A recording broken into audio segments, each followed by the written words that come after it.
भारत में कई राजवंश ऐसे हुए जिन्होंने अपने शासनकाल में ऐसे अनेकों कार्य किए जिनसे उन राजवंशों ने खूब कीर्ति कमाई। इन्हीं राजवंशों की श्रेणी में आने वाले पाल वंश के बारे पौराणिक टेल्स में आप सभी का स्वागत है। इसे ही रोचक वीडियो के लिए हमारे चैनल को सब्सक्राइब करें और बेल आइकन को दबाएं ताकि यही नोटिफिकेशन मिल सके। में भारत के मध्यकालीन युग में पाल वंश का इतिहास एक महत्वपूर्ण भूमिका निभाता है। भारत के पूर्वी हिस्से पर पाल वंश के शासकों का शासन था। पाल वंश के साम्राज्य की सीमाएं बंगाल, बिहार और अन्य कई समीपवर्ती क्षेत्र तक फैली थी। पाल वंश के शासकों ने न केवल पूर्वी भारत पर लंबे समय तक अपनी स्थायी राजनीतिक सत्ता का बिजर की, इसके साथ ही पाल वंश के शासकों ने अपने शासन में स्थिर जीवन की परिस्थितियां भी प्रजा को प्रदान की। पाल वंश के शासकों ने अपने साम्राज्य को अधिक मजबूती देने और समृद्ध बनाने के लिए प्रजा हितों के लिए निरंतर काम किए। इन सभी महत्वपूर्ण कार्यों के बारे में आपको इस ब्लॉग में पढ़ने को मिलेगा। पाल वंश का उदय। पाल वंश की स्थापना राजा गोपाल ने संभवतः 750 ई में की थी।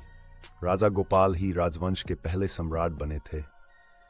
इस वंश के शासनकाल में संस्कृत, प्राकृत और पाली आदि भाषाओं को बड़ा महत्व दिया गया। इतिहास के पन्नों को पलटकर देखा जाए तो पाल शब्द की उत्पत्ति के बारे में पता चलता है कि यह शब्द संस्कृत भाषा से लिया गया है, जिसका अर्थ रक्षक होता है। सम्राटों के नाम के साथ पाल शब्द को जोड़े जाने के कारण ही एक नए साम्राज्य का उदय हुआ, जिसका नाम पाल वंश रखा गया। सम्राट गोपाल ने बंगाल को अपने नियंत्रण में एकीकृत किया। इस साम्राज्य की सीमाओं का विस्तार करने के लिए सम्राट गोपाल ने मगध बिहार को भी अपने नियंत्रण में ले लिया, जिसके बाद उन्होंने बिहार के ओदंतपुरी में एक बौद्ध मठ की स्थापना की। आपको बता दें कि पाल महायान बौद्ध धर्म के कट्टर समर्थक थे। अपने शुरुआती शासनकाल में पालों ने कन्नौज और उत्तर भारत पर नियंत्रण के लिए प्रतिहारों और राष्ट्रकूटों के बीच त्रिपक्षीय संघर्ष को देखा था। पाल वंश के दौरान मिले कुछ विशेष अभिलेख।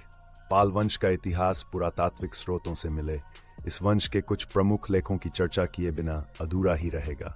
पाल वंश के दौरान मिलने वाले कुछ विशेष लेख निम्नलिखित हैं। धर्मपाल का खालिमपुर लेख, महिपाल प्रथम की बानगढ़, देवपाल का मुंगेर लेख, नारायण पाल का बादल स्तंभ लेख, नारायण पाल का भागलपुर पत्र अभिलेख, नालंदा था मुजफ्फरपुर से प्राप्त लेख। पाल वंश की विशेष उपलब्धियां। पाल वंश की विशेष उपलब्धियों को आप निम्नलिखित बिंदुओं के माध्यम से जान सकते हैं।